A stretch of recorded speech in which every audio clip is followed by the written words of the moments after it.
All right, guys, I want you to share this video because it's coming from a small publication from students from the Indiana Daily Student, and they wrote an incredible article about officer-involved shootings and how the media can erase the meanings and erase police violence by the very language that they use. I work in the media, so I can tell you this is very true. And I want to give a shout out to Denasia Pruitt and also to Danya Collins.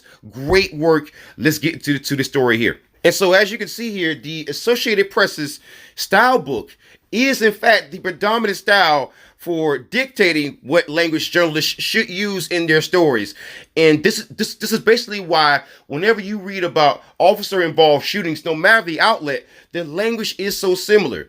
Because they're all essentially following a template. That is something that someone in the media shouldn't tell you. But I'm telling you this because I want you to know this so that you can understand the reason why the media seems to spin things in favor of police officers so often. And here we see that people actually believe that the media influences American opinion. And we can see this because they even cite a specific example. There's a Fox 59 article that said that there was a shooting involving a police officer. However, the police officer was the only one who fired a shot in the incident.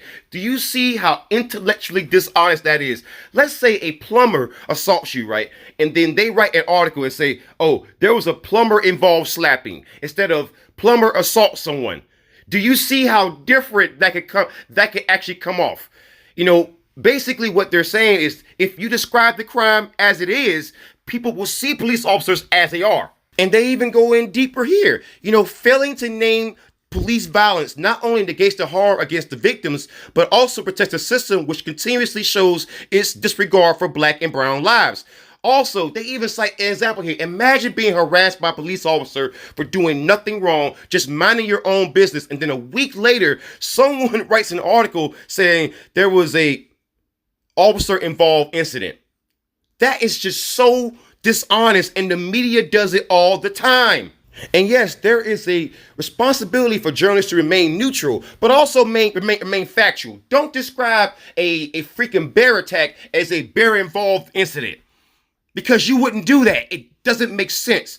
You know, it's just so silly. There's no neutral stance when it comes to police violence. Call it what it is. Just like George Carlin said, if we called PTSD shell shock, those guys would have gotten help.